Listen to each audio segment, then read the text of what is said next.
Objection!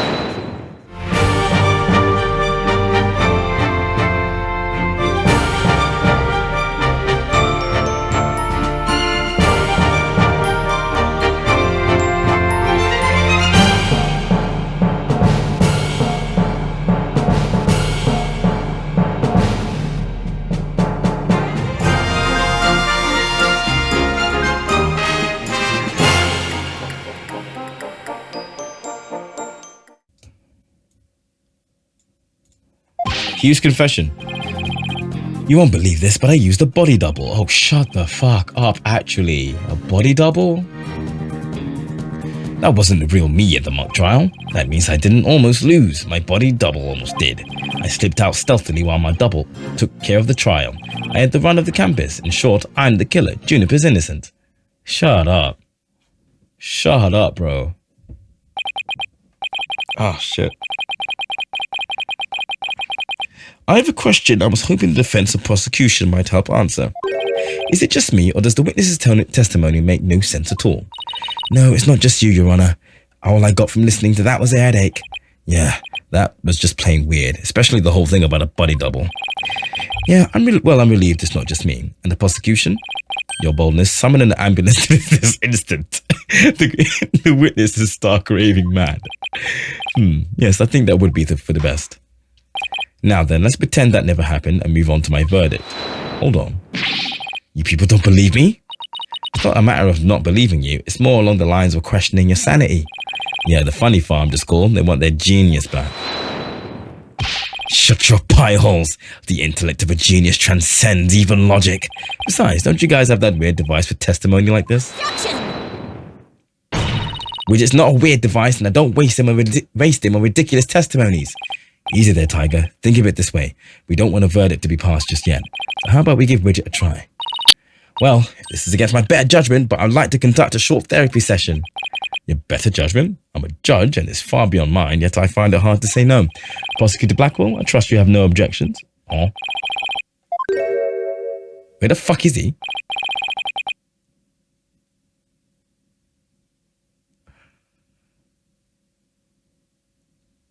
The prosecutor said, nah, fuck this. I'm going for a fucking walk. He can just do that? That's actually the most Chad thing this guy's ever done. Are you for fucking real? This is a farce. I'm going for a stroll. There ain't no way. How does he get away with stuff like that?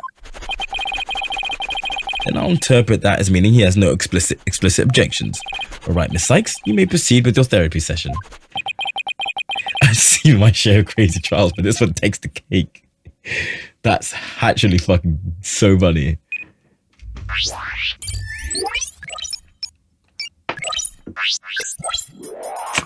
All right, let's have a look, shall we? Oh.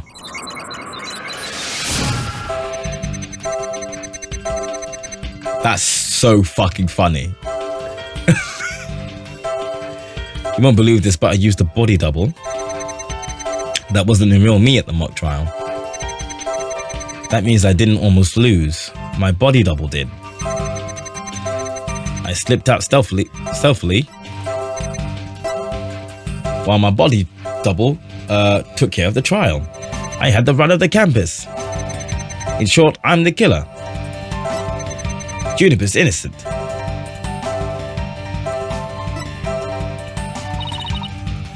I don't get it. His confession is overflowing with happiness. Maybe he enjoys thinking about how us mouth breathers can't comprehend his genius.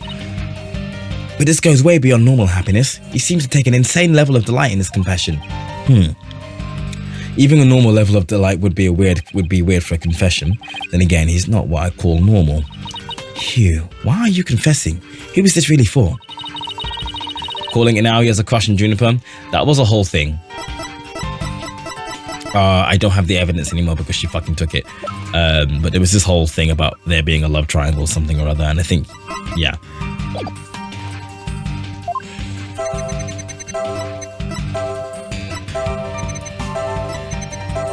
But going off what you said just now, Twilight, I'm going to choose this. What's causing happiness?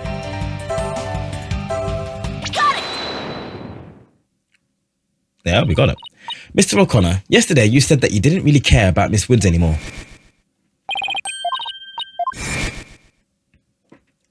Yeah, well, Juniper reported my secret to Professor Court.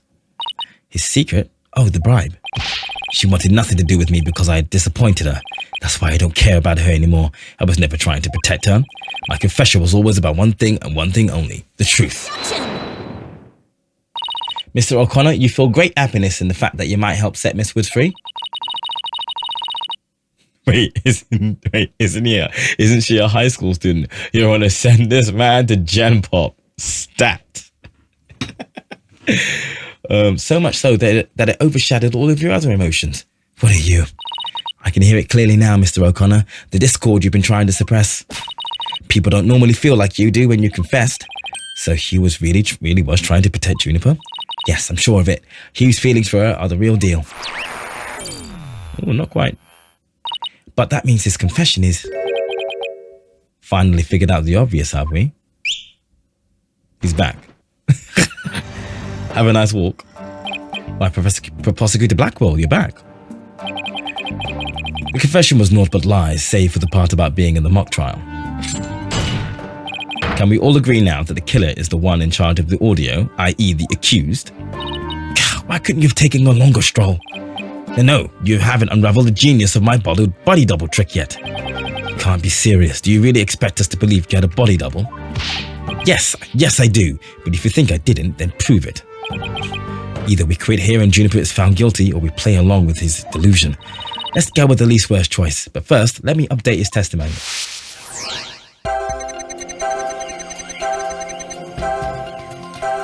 Alright, you won't believe this one. Wait, hold on, come back.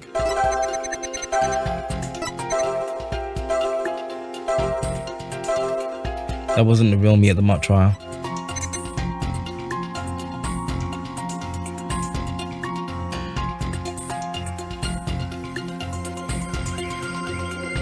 The happiness is missing there.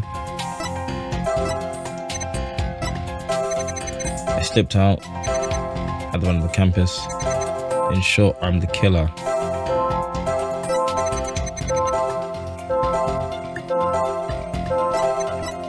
Can we talk about the lack of happiness about this?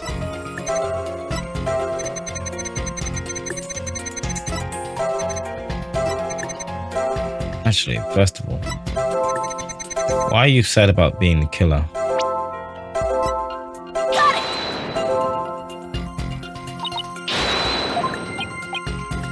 I don't know what I'm talking about. Okay, never mind.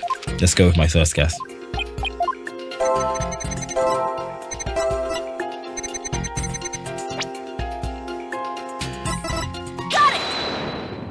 There we go. You're not happy. I didn't almost lose, you say. Very odd. You exhibited happiness the entire time, except this statement. You don't know when to give up. Wait, now that I think about it. No, don't. Stop making stuff up. When I left the lecture hall,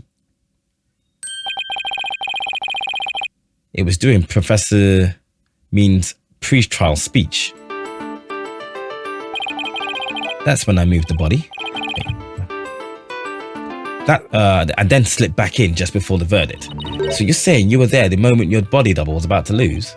Yes, I was. Naturally, I wasn't happy when I saw that. In any case, I was at the far... So I'm moving my camera so everyone can see the whole layout, myself included. In any case, I was at the far end of the lecture hall behind the screen. I figured no one would be able to see me if I came and went through the doors there. Objection! Sykestono, how much longer will you indulge him in this charade? While it's true that none in the audience might see him go through either of those doors, the faculty seats on the black balconies are a different story and have a splendid view. I thought you could do better than that. The lawyer's bench is on the right side when facing the front of the hall. I used the door on the right side near the lawyer's bench. That means any movements were only visible to someone on the left balcony seat.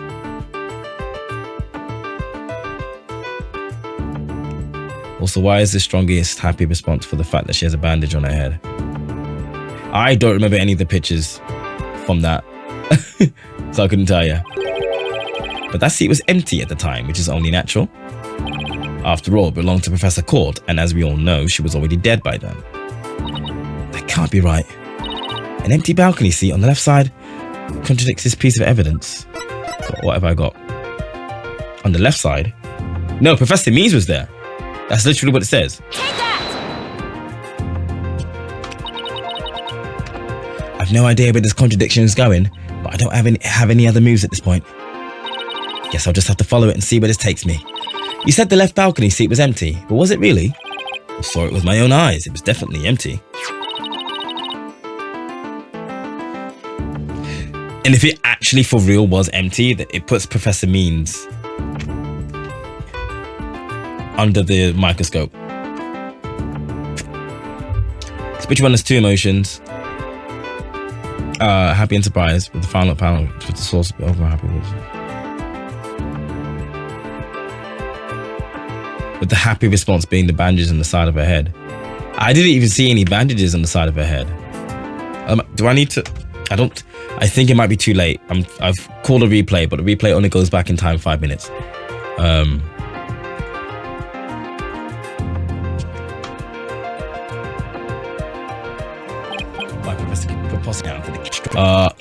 It's start. Oh wait, no, it's there. Okay, cool. Hold on.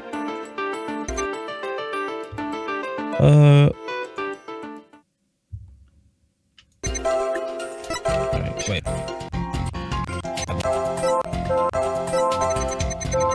Who's got the bandage now? Where, huh?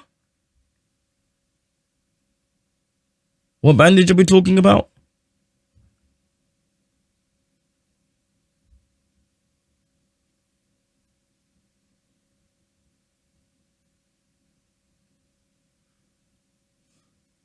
Because I don't see any bandage.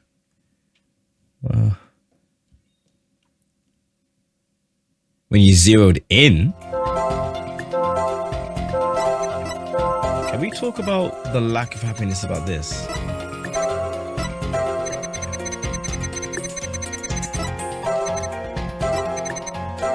Actually, first of all, why are you sad about being the killer? Oh, that you mean? You mean when I looked at the happiness from ages ago? I can't go back that far.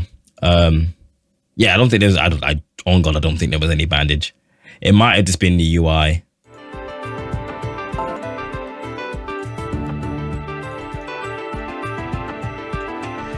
When you zeroed in on the happy response, it showed a bandage on her head.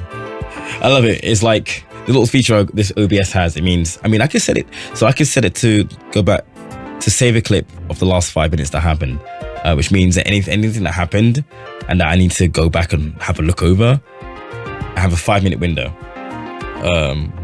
Anything longer than that or anything further than that is lost. Obviously it's not lost because it's on the VOD, but I can't then just quickly go back and look at it. So I get a max limit of 5 minutes. I could probably set that to be longer. However, I think OBS records all of that stuff into RAM and I don't want to use any more RAM than I need to. So 5 minutes is probably good. But what about this diagram? According to this, Professor Means was supposed to be seated in the left balcony seat. But if you left the lecture hall during his pre-trial speech, he would have been standing there at his seat, addressing the students and faculty. No, this can't be right. Oh boy. You do no one any favors by exposing the falsities of his confession. I've told plenty of lies so far, but this part is true, I tell you. If it is true, it calls into question Professor Means. There was nobody in the left balcony seat. You've got to believe me. It doesn't seem like he's lying this time. Okay, Mr. O'Connor, let's have you testify again, but this time don't spare any details. You got it. I'll repeat it as many times as you like. My ingenious escape act warrants repeating, considering I'm the real killer. She's like, please shut the fuck up. All I really care about is whether that seat was empty or not.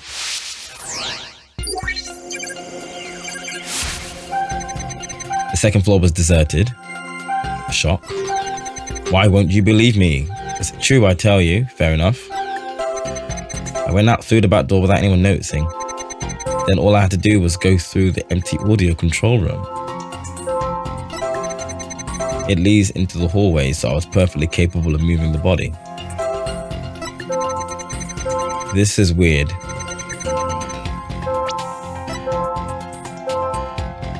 The sadness, by the way, is weird. I detected powerful sadness and fear right after you said this part. It's as if you said something you shouldn't have. What's wrong with you? You shouldn't reveal a person's inner feelings for all to see.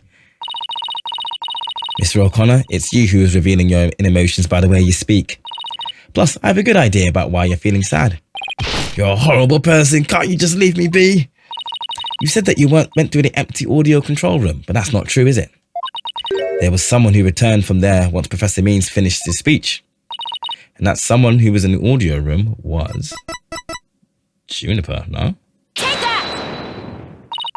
I know you realized there was a problem with your statement as you were saying it. That's why you felt so uneasy. If the audio control room was really empty, that would mean Miss Woods was roaming around the campus. Mr. O'Connor, if you really want to protect Miss Woods, just tell the truth. If you believe in her, revealing the truth is the same as protecting her. Juniper's innocent. That's the truth. But in this dark age of the law, the truth can be easily twisted to serve anyone's needs. When the end justifies the means, your only choice is to fight back with lies. Hugh's heart won't hold out under this battle between truth and lies. Is there something I can do to make him recant his false testimony? I fear nothing now that I've lost everything. Go ahead, Prosecutor Blackwell. Cut me down if you wish. I thought you'd never ask. With you gone, we may swiftly proceed to a verdict. The shackles have been broken.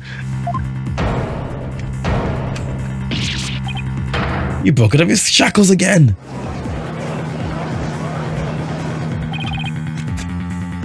I don't want to be the poor accountant down at the detention center.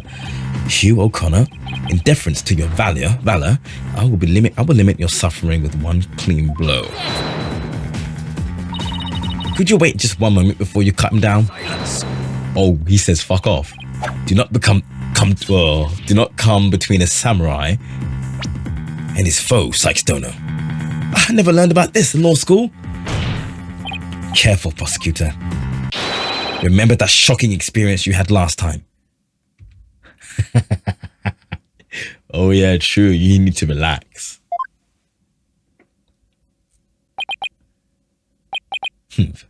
Very well. Golden Boy may live for now. Enough already, Mr. O'Connor. Miss Wood would never want you to protect her this way. She values the friendship between the three of you more than anything. That's where you're wrong. She doesn't feel anything for me now. What does it matter anymore? I might as well tell you everything. This is no doubt news to you, but I am not and never was a genius. Sorry, but I already knew. Me too. And don't forget me, though in all fairness, it was pretty obvious. I thought the stuff he said was crazy. No need to rub it in, just shut up and listen. It all started several days ago. I accidentally learned that my parents have been paying good money for my grades. Oh. Not Nepo baby, just rich parents baby. Rich parents baby, yeah, that's it, yeah. But that's bribery. So the bribery wasn't Hugh's idea? All of my perfect scores were the product of cold hard cash, not genius. Even worse, when I confronted my parents about it over the phone, Juniper overheard me. Oh my, what a terrible misunderstanding. I've been living a lie. I don't know what else there is to say. I'm no genius. I'm completely worthless. A perfect zero. Perfect Zero sounds like the title of a video game. So Hugh O'Connor is a fucking idiot who has been held back in school 7 times.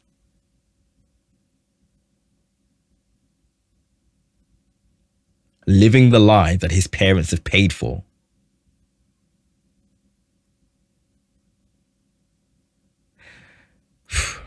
Sorry, dude.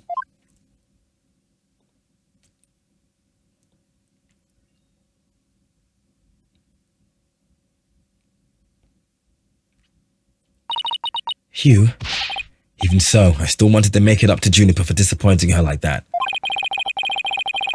That's why I wanted to clear her name by pinning the blame on me.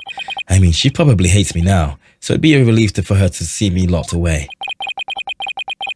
You're probably thinking of Perfect Dark Zero. So I was actually thinking of Perfect Dark. But is the full name Perfect Dark Zero, or is there another game called Perfect Dark Zero? So I know Perfect Dark. Honestly, I probably was deep down thinking of Perfect Dark Zero. Yeah, I was. Shame. But I forgot the zero was at the end of it. Because I know Perfect Dark.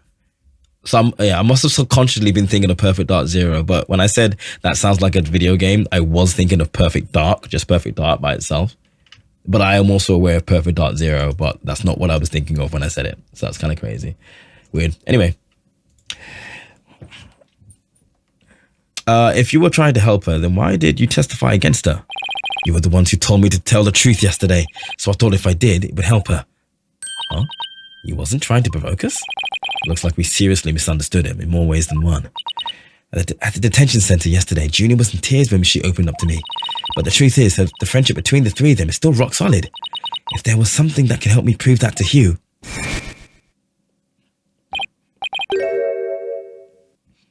Proof of friendship.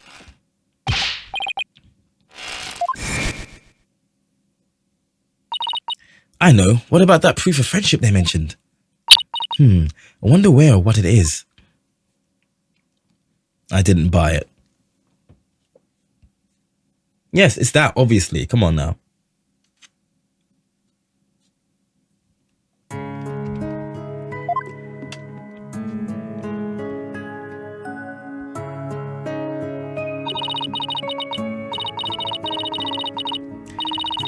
Maybe it's... No, that's definitely it. That band around his neck. Mr. O'Connor, that band around your neck. That's your proof of friendship, isn't it? Proof of friendship? Is that anything like a proof of purchase barcode? In court, evidence is everything. That's why the three friends have created friendship bands. It's the evidence that proves their friendship. Oh, very interesting. And chic. If they have doubts about their friendship, they can look to the proof they have on hand. That's why Mr. O'Connor's hand always goes to his neck when he's pressured. He does always do that. It proves he still has feelings of friendship towards the other two. Does that mean that Robbins is on her band? On her wrist? It doesn't matter if I wear it, if there's two. But they feel the same way too. I know they wear their friendship band somewhere. Junior and Robin must both feel the same as Hugh. I just know it. Everything Hugh has said leads me to believe that. In fact, he may have also just told me that the others wear their proof of friendship.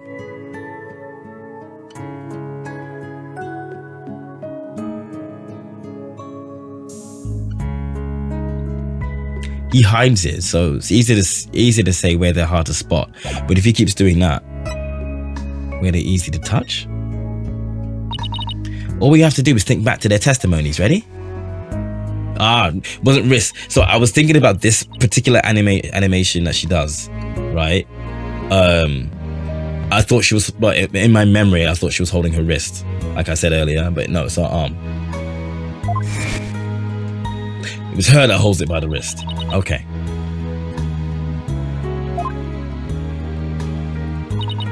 I know Miss Wood very well. She would never abandon a friendship with you over something like this.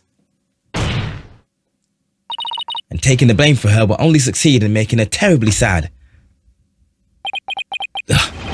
Oh no!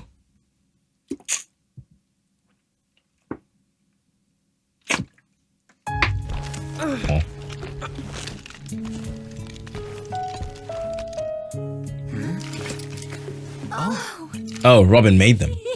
Robin, those bands of friendship that you made, just for the three of us. You may have forgotten about them, but not me. Is that Hugh's voice? That doesn't... Hugh! Ah. Hey, Hugh!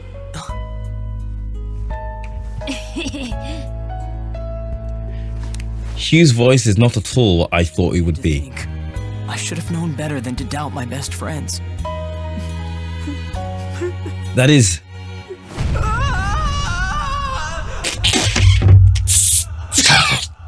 I could... Sorry. Sorry. That was not the voice... Like, disregard the voice that I'm putting on for him right now. Right? That is not at all the voice I was expecting for O'Connor. Are you fucking kidding me? I didn't even realize it was meant to be him speaking on the overdub.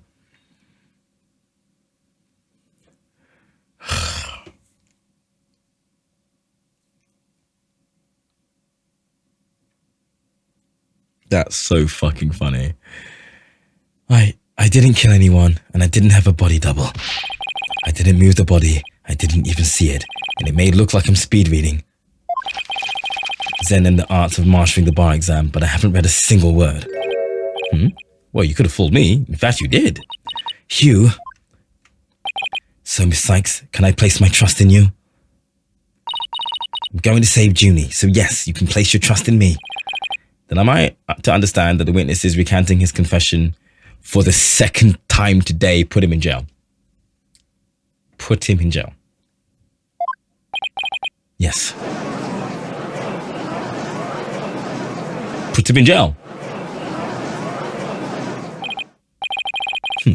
A most roundabout trial.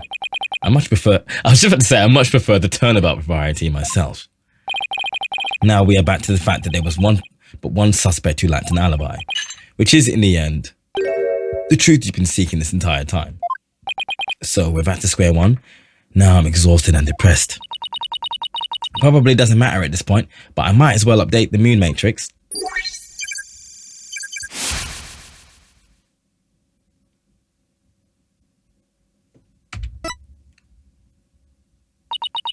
Huh? Does this mean... Further resistance is futile. The time for a verdict is nigh. Were you not listening to a single thing that was said? Please wait. What sort of devilry are you up to now? What if our client wasn't the only one without an alibi? The trial would continue, right? Well, yes, I suppose it would. But after such a thorough investigation, does such a person really exist? Yes, we found someone. It may have seemed like a major roundabout, but Mr. O'Connor's testimony has cracked this case. There's no more noise. He was telling the truth now. During the mock trial, the balcony seat opposite him really was empty, which now means there's one person unaccounted for.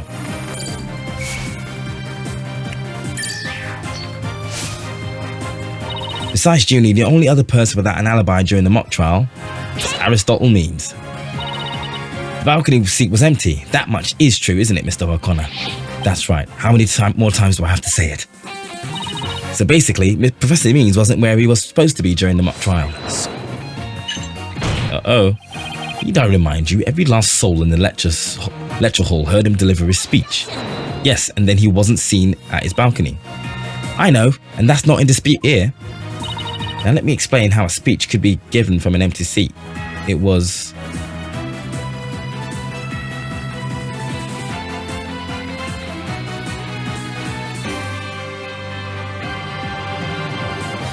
given from hiding or pre-recorded.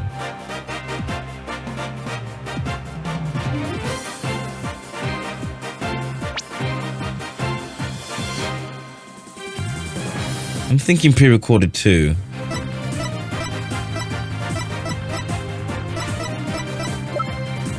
Something about... No, where is it?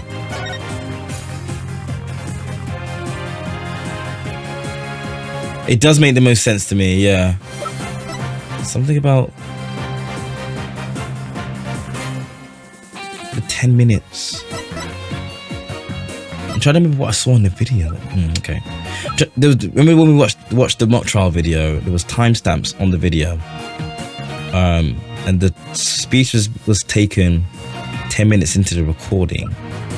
When I think of 10 minutes, I think of this bit. The tape has about 10 minutes of 35 seconds of noise requiring further testing. Just in case we're wrong. Yeah.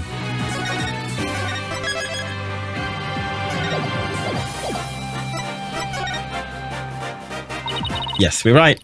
Yes, let's go. What if the speech was pre-recorded? That's the only way the speech could have been delivered from an empty balcony seat.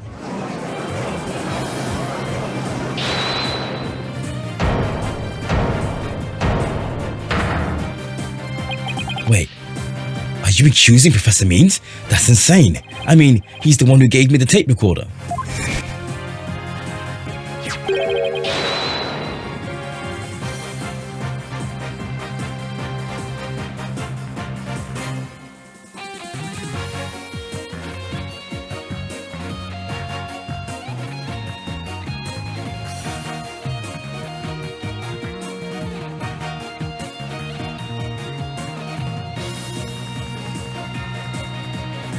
Bro really is not a genius. You're telling me that this guy with this fucking smile in his face, right, gave you a tape recorder and told you to take it to the police and tell them that you found it. And you're surprised that we're now accusing Professor Means. Use your brain, my friend.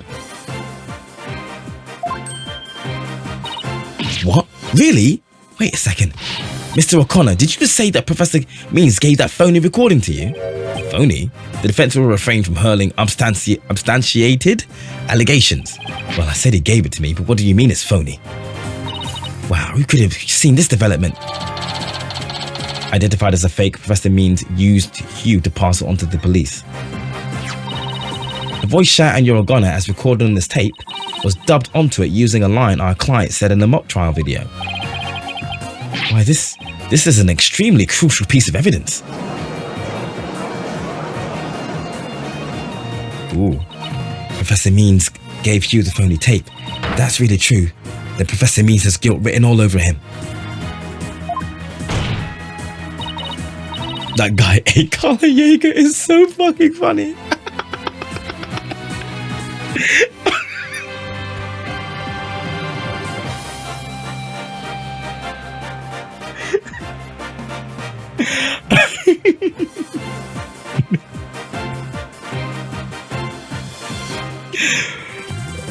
That's brilliant. That was a good one. I enjoyed that one. Your Honor, the defense moves to call Professor Aristotle Means to the stand. Silence. The seat was never empty. It was but an oversight by our dullard of a witness. An inmate who was formerly a surgeon once told me something. He said it's often all too easy to overlook critical symptoms. Well, we're not going to overlook this oversight. If the speech was pre-recorded, the basis for suspecting our client would be shattered. Let's check with Professor Means and see whether the empty seat was a witness oversight. A verdict without first looking into that would be inconceivable. That's enough. That's enough, both of you. Now here's my opinion on the matter. While a surgeon overlooking a critical symptom is a problem, a witness's oversight too must not be overlooked. Thus, as to the matter of whether Professor Means was or was not in this faculty seat, I believe he must ask the professor himself. So the guy who obviously did it, because I never did trust that smile to begin with,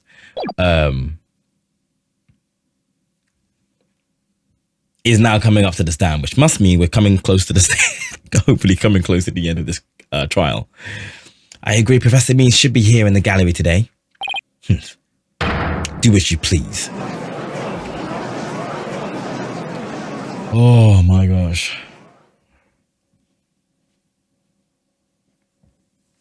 Hello. Will you please state your name and occupation for the record? Certainly. I am Aristotle Means. So whenever he does the... You never know if he's going to do the... Or the... I'm like, every single time he does that, I'm like...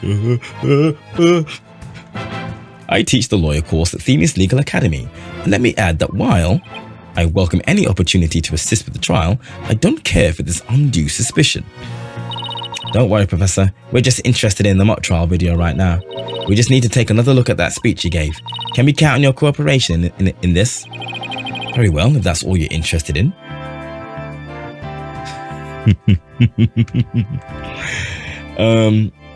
Please proceed, Miss Sykes. We need to find some sort of evidence that shows this speech was pre-recorded. Alright, I believe you're ready. Let's roll the video.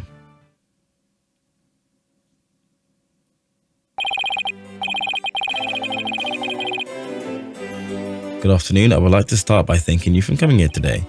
So this is at 10 minutes, yeah? The mock trial, the crown jewel of the event of the school festival, will begin shortly. When I was a student, I too could hardly wait for this day to come. Oh no, I've forgotten how long and boring this speech was. Wake me.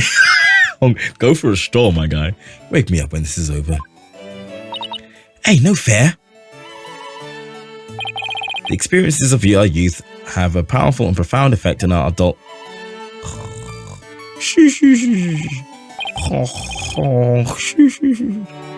Ah, you there. Wake up. Pay attention. Huh? I'm awake. Isn't that right, Your Honor? Huh? I'm awake too. Wide awake, see?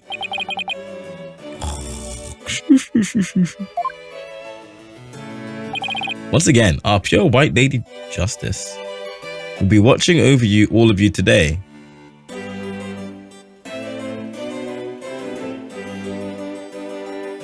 That's Lady Justice?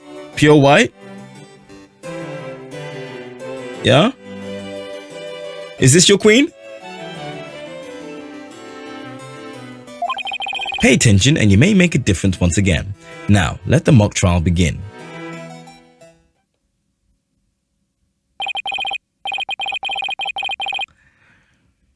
That's about it. One of my better speeches, if I do say so myself. I even saw some of our students with tears in their eyes. He's obviously not familiar with the phrase "bore to tears." Listen, Sykes Dono, if you have subjected me to this epic study in tedium without purpose, Tucker will feast on your tongue after I've cut it out. But you were asleep the whole time. Well, Miss Sykes, did you notice anything strange about that speech? Can I hear that last part again? Hold it! Yeah, right. I finally found what we needed. Professor Means, I have only one question about your speech. Why does that last part we just heard contradict with this? Take that! The professor said the pure white lady of justice would be watching over them, but the lady justice in the video isn't even close to being white. It's as gold can be. Why is it gold?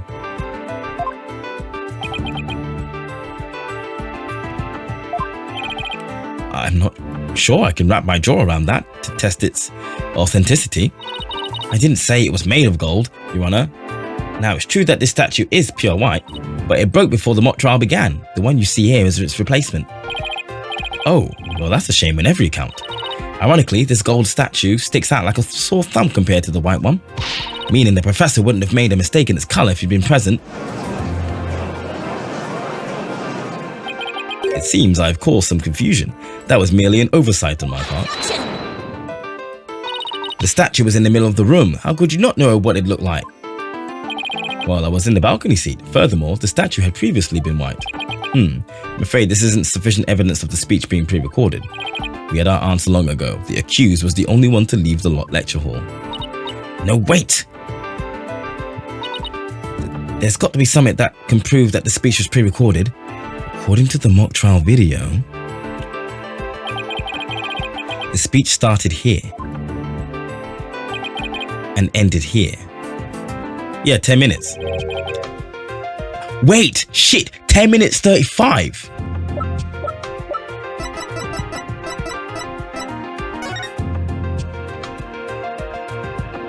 The tape has about 10 minutes 35 of noise requiring further testing. Oh my god. But I doubt anyone wants to be tortured again. It was only a little over 10 minutes. I feel like it went on forever. How'd you figure out how long it was? Easy, there's a timestamp on the top right. All you have to do is subtract the time the speech started from the time it ended. The speech goes on from the 10-minute mark to 20:35. Wait a second. I could swear I've seen the same interval of time listed among the evidence. Maybe there's a clear way for me to use the speech time to show that it was pre-recorded. Where is it? I've lost it. Where has it gone? Oh, it was this. Take that! I would like the court to take a look at this. And this is the voice print analysis that proves the voice on the tape recorder belongs to our client. Yes, but didn't we just establish that the voice of the tape recorder was a fabrication? We did, but what I'd like to focus on is the noise that is also there. Noise? Yes, the defense believes it resulted when the tape's previous recording was erased. And what do you hope to prove by that? The length of the noise is what's important. It's 10 minutes 35 seconds in all. And what did the timestamp read at the moment Professor Means began his speech? Exactly 10 minutes. Now let's fast forward this long-winded exercise in boredom to the end. Okay, stop. The video stamp now reads 20:35. Based on this, we know that the time it took for the speech alone. So, based on this, we know the time that it took for the speech alone. Right? Subtract 10 minutes and you get 10:35. 10 minutes 30 and 35 seconds? Right, 10 minutes and 35 seconds, the same as the noise on the tape recording. I assume you all understand what this means. The Professor Means' pre-recorded speech had been where the noise is now. Silence! You seem rather confident considering this is mere happenstance match of numbers. Objection! But is it really just numbers to the second, my guy? The lab is continuing their study of the tape. So far, they've found signs of overdubbing, but it's going to take a little bit longer to recover the audio that was erased. The police are analysing the noise as we speak, but it won't be long until we know what was originally there. Come on, Athena, you got this. Now I'm sure of it. The professor was trying to create an alibi with the recording by pinning the crime on Junie. Well, he's not going to get away with it. Not on my watch. Miss Sykes. I believe you are well aware of my methodology? Yeah, methodology. Even if Juniper were the perpetrator, I would vigorously defend her as per my word. He looks like he's about to drop the hottest fucking mixtape ever. He's on, drop the hottest set on stage. He's like, yo, let me spit on the mic real quick. And to that purpose, I offered to be her lawyer. Alas, look what's happened. All I've stated are obvious deductions derived from evidence and testimony. Truth be told, I had no intention of testifying. I had been keeping quiet for Juniper's sake. But now that you cast this blame upon me, I have no choice but to reveal the truth. Uh-oh, this doesn't sound good. I will now reveal the truth behind why I had to pre-record my speech before the mock trial. I, Professor Means, always say what I mean and mean what I say, by all means. Alright, here we go. Socrates' philosophies and hypotheses can't define how we drop in these mockeries. Isn't that a line from, Hamilton?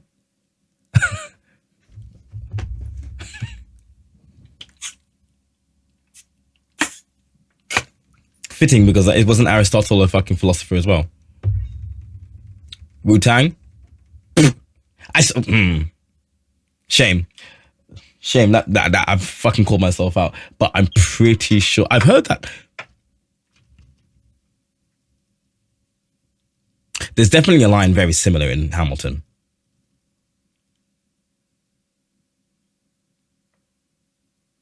Or maybe just use the same rhymes. I don't know. Anyway, doesn't matter. I have never listened to Wu-Tang a day in my life, by the way. Just so you know. I know Wu-Tang. Never listened to Wu-Tang a day in my life. The defendant came to me with what she said was very important and by necessity a secret. She asked me to pre-record my speech and come to the audio room during the mock trial. Juniper confessed to the murder and asked me that I get her declared innocent in court.